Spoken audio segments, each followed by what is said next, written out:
Hello everyone, आज जो है मैं फिर से नया वीडियो लेकर के आया हूं। जो मैं पहले डिस्कस कर रहा था एमटीएस का क्वेश्चन जो कि 2/8/2019 में पूछा गया था, यानी कि 2 अगस्त 2019 में पूछा गया था। उसकी चर्चा जो है आज हम करने वाले हैं। तो पहले वीडियो में हमने 11 क्वेश्चन डिस्कस किया था, ठीक। और मैंने बताया हुआ था उस टाइम कि सारे क्वेश्चन एक बार में हो नहीं पा रहा है बोर्ड पे, इसलिए मुझे इसको सेगमेंट बाय सेगमेंट डिस्कस करना पड़ रहा है, ठीक। तो ज़्यादा टाइम वेस्ट ना करें, चले क्वेश्चन की तरफ। पहला क्वेश्चन है, please tell the story in nutshell. अब ये नटशेल उसका जो ऑप्शन है उसमें अब देखिए कि क्या कि please tell the story in nutshell. अब उसमें जो ऑप्शन आपका दिया था कि इसमें आपको एरर फाइंड करना है कि please tell the story in nutshell, इसमें से एरर देना है। उसका जो ऑप्शन था at nutshell, in the nutshell, उसके बाद इन नटशेल्स और नो इम्प्रूवमेंट। अब सबसे पहले तो हम ये जान लेते हैं कि जो नटशेल का मतलब क्या होता है। जब आप किसी चीज़ को ब्रीफ में बताते हैं तो उसको हम नटशेल कहते हैं। और ये जो आप यहाँ पर देख रहे हैं इन द नटशेल, सॉरी यहाँ पर tell the story, please tell the story in nutshell, ये जो आप यहाँ पर ऊपर में देख रहे हैं इन अ नटशेल होगा, ये होना चाहिए यहाँ पर क्वेश्चन में। तो ये यहाँ से यहाँ तक ब्लैक किया हुआ था क्वेश्चन में। इसका मतलब कि क्या इसमें कुछ गड़बड़ी है, इसके जगह पे क्या ये आना चाहिए, ये आना चाहिए, या ये आना चाहिए, या कोई भी इम्प्रूवमेंट नहीं होना चाहिए। और इन नटशेल्स का मतलब होता है वेरी शॉर्ट, मतलब ब्रीफ में जब आप किसी चीज़ को बताते हैं तो उसको हम कहते हैं इन नटशेल। तो अब इसमें क्या गड़बड़ है, तो इसमें कुछ भी गड़बड़ नहीं, तो इसका मतलब होगा नो इम्प्रूवमेंट, ठीक। उसके बाद देते हैं next question, he did not like the novel. अब उसका जो ऑप्शन है नॉर, यहाँ से क्वेश्चन यहाँ तक भी है कि he did not like the novel, nor I did, nor did I, उसके बाद है nor did I like it, और फिर है नो इम्प्रूवमेंट, और फिर है no did I like it. तो पूरा क्वेश्चन क्या है, पूरा क्वेश्चन ये है कि he did not like the novel nor I did. यहाँ जो लिखा हुआ है कि he did not like the novel nor I did, यहाँ तक पूरा क्वेश्चन है। और यहाँ से option number A, option number B, option number C, और यहाँ कह सकते हैं डी। तो अब इसमें क्या गड़बड़ है, तो जब ये नॉर आई डिड है तो कुछ एडवर्ब होता है, स्कार्सली, हार्डली, बेयरली, उसके बाद आपको हैड, नॉर, ये सब ये जो क्या है ना, ये इन्वर्जन कहा जाता है इसको। तो ये इन्वर्जन क्या होता है, ये सब्जेक्ट से पहले आकर के यूज होता है। तो उसमें क्या है, उसके बाद जो है हेल्पिंग वर्ब भी आता है। तो ये जो यहाँ पर क्वेश्चन दिया है कि he did not like the novel nor I did, इसका आंसर ये नहीं होगा, ये होगा नॉर डिड आई, ठीक। यानी कि इसका जो आंसर होगा ये वाला आंसर होगा नॉर डिड आई। तो इसको इन्वर्जन में एडवर्ब ऑफ इन्वर्जन जब पढ़ते हैं तो वहाँ पर ये चीज़ पढ़ा जाता है।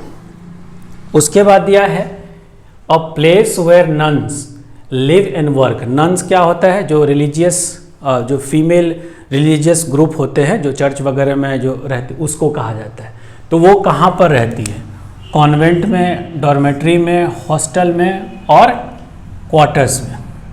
तो अब यहाँ पर डॉर्मेट्री क्या होता है, एक लार्ज रूम होता है जहाँ ढेर सारे बेड्स लगे होते हैं, large room where lots of beds are place. उसके बाद हॉस्टल आप समझते हैं। क्वार्टर्स क्या होता है, क्वार्टर जो आपका एक रहने का जगह होता है उसको हम क्वार्टर कहते हैं, साधारण सा कोई भी रूम हो सकता है। और ये जो कॉन्वेंट लिखा है यही इसी को कहते हैं जहाँ पर कि ये लोग रहते हैं। तो a place where nuns live and work, इसको कहते हैं कॉन्वेंट। उसके बाद है it was not possible, next question है, it was not possible for we to understand her. अब यहाँ पर लास्ट में जो है it was not possible for we to understand her, और उसके बाद है नो एरर। तो इट वॉज, ये जो लिखा है कि it was not possible for we to understand हर।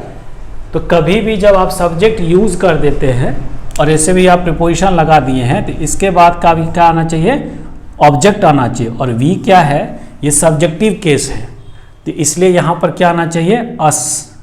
तो ये चीज़ गलत है। तो आपके ऑप्शन में, यानी ये जब एरर निकालेंगे तो इसमें ऑप्शन में आपको ए बी सी और डी करके ऐसे करके दिया रहता है, या हो सकता है कि इसको ए मान ले, इसको बी मान ले, हो सकता है कि इसको सी और इसको डी मान ले। तो कुछ भी चार ऑप्शंस आपके नीचे दिए होंगे, तो इसमें गलती कहाँ था, इस वाले में।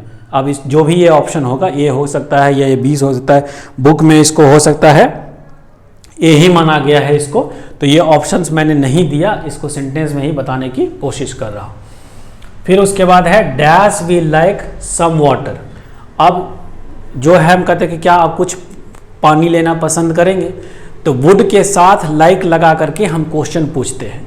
डू के साथ do you like some water नहीं कहते, would you like some water. तो ये इसका जो आंसर होगा क्या होगा, वुड होगा, यानी कि सेकंड वाला आंसर होगा। फिर हम देखते हैं सिनोनिम्स ऑफ करेज। अब करेज का मतलब क्या होता है, हिम्मत, और मीक का मतलब होता है जेंटल, मतलब कि someone who's a very gentle, जिसको हम सुशील या सभ्य कहते हैं। तो मीक तो होगा नहीं। वैलर का मतलब होता है हिम्मत वाला, करेजियस इंसान, तो इसका जो सिनोनिम्स होगा वो वैलर होगा। ह्यूमिलिटी का मतलब होता है जिसमें कि मानवता होता है, मतलब कि बड़ा शांत या स्वभाव का होता है। और टिमिडिटी का मतलब टिमिड का मतलब डरपोक भी होता है, तो इसलिए वो तो होगा नहीं। नेक्स्ट है we must start now dash it will too late. कहते हैं कि हम लोग को स्टार्ट करना चाहिए, अदरवाइज हम लोग लेट हो जाएंगे। तो यहाँ पर अदरवाइज और यहाँ पर क्या किए, अनटिल, मैंने जब तक, अनलेस जब तक ये होता है। तो यहाँ पर ये कंडीशन नहीं बना, अनलेस और अनटिल लगा कर होता है, ये टाइम के लिए और कंडीशन के लिए, कि we must start now unless it will be late. तो यहाँ पर अनलेस नहीं आएगा, क्या आएगा, और आएगा, कि हम लोग को स्टार्ट कर देना चाहिए, नहीं तो अदरवाइज के सेंस में, और it will be too late, ये ज़्यादा लेट हो जाए, तो यहाँ पर और आना चाहिए। उसके बाद नेक्स्ट क्वेश्चन है the father with his children were expected to attend the function. अब है द फादर विद चिल्ड्रेन। अब यहाँ पर विद लगने से लगता है कि ये दोनों जो है मिल करके प्लूरल का काम करता है, लेकिन जब आप सब्जेक्ट वर्ब कॉर्ड पढ़ेंगे या सब्जेक्ट वर्ब एग्रीमेंट पढ़ेंगे, तो उसमें होता क्या है कि with, along with, as well as या लेड, इस सब के साथ जो होता है पहले वाले सब्जेक्ट के अकॉर्डिंग वर्ब का यूज किया जाता है। तो यहाँ पर फादर सिंगुलर है, इसलिए यहाँ पर वर्ब का यूज नहीं होगा। और इसको भी ऑप्शंस में दिया गया था कि आपको ऑप्शन नीचे में दे दिया जाएगा कि यहाँ से यहाँ तक एक ऑप्शन, यहाँ से यहाँ तक दूसरा ऑप्शन, उसके बाद नो इम्प्रूवमेंट, इस तरीके से यहाँ पर देख रहे हैं कि इस तरह से दिया होता है। और लास्ट में है बेंड ओवर बैकवर्ड। अब ये जो हम सिर्फ क्वेश्चन लिख रहे हैं, हो सकता है कि क्वेश्चन को एक्सप्लेन करने के लिए थोड़ा सा डिटेल में जो है इसको दिया होगा। जैसे बेंड ओवर बैकवर्ड का मीनिंग बताने के लिए जो क्वेश्चन दिया गया, उसमें क्वेश्चन में क्या दिया गया, select the most appropriate meaning of the given idioms. यानी ये आपका इडियम है और इसका मीनिंग दिया गया है, 4 मीनिंग दिया गया है। तो 4 मीनिंग में क्या क्या दिया गया है, जो फर्स्ट मीनिंग हम देख रहे हैं कि टू एक्सप्रेस सडन शॉक, यानी अचानक से आपको कुछ झटका लगता है या कुछ सरप्राइज होते हैं, वो बताना, इसका मीनिंग हुआ। दूसरा है जो हमने मीनिंग लिखा है, टू एक्सर्ट और lots of efforts towards some end, यानी करीब मेहनत करना। और उसके बाद है थर्ड, एंड ऑल एक्टिविटी, सब कुछ को ख़त्म कर देना। और फिर है कन्फेस टू अ क्राइम। तो यानी बाकी जो ऑप्शंस था वो सही नहीं होगा। टू बेंड ओवर बैकवर्ड्स का मतलब होता है काफ़ी मेहनत करना किसी चीज़ के अंत तक, तो इसका जो मीनिंग है वो सीवल। तो बाकी हमने ऑप्शंस नहीं दिया जगह के कारण। तो इस तरीके से सारे क्वेश्चंस को हम डिस्कस करवा रहे हैं जहाँ तक पॉसिबल हो रहा है।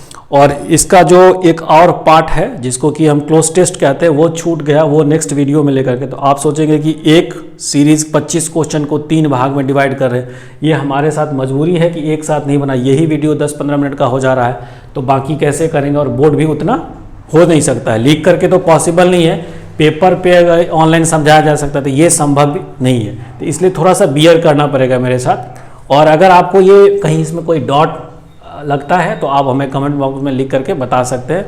और आप मेरे चैनल को ज़रूर, इस वीडियो को लाइक करें, चैनल को सब्सक्राइब करें और शेयर भी करें, ताकि मुझे और इनकरेजमेंट मिलेगा और मैं और भी इसे और ढंग से जहाँ कहीं भी इम्प्रूवमेंट की गुंजाइश होगी वो थोड़ा करूँगा। क्योंकि आपके लाइक और शेयर से ही मेरी जो है एनर्जी में एनर्जी होने आने वाली है। ठीक है, मिलते हैं नेक्स्ट वीडियो के साथ। Till the time have a good day to all of you.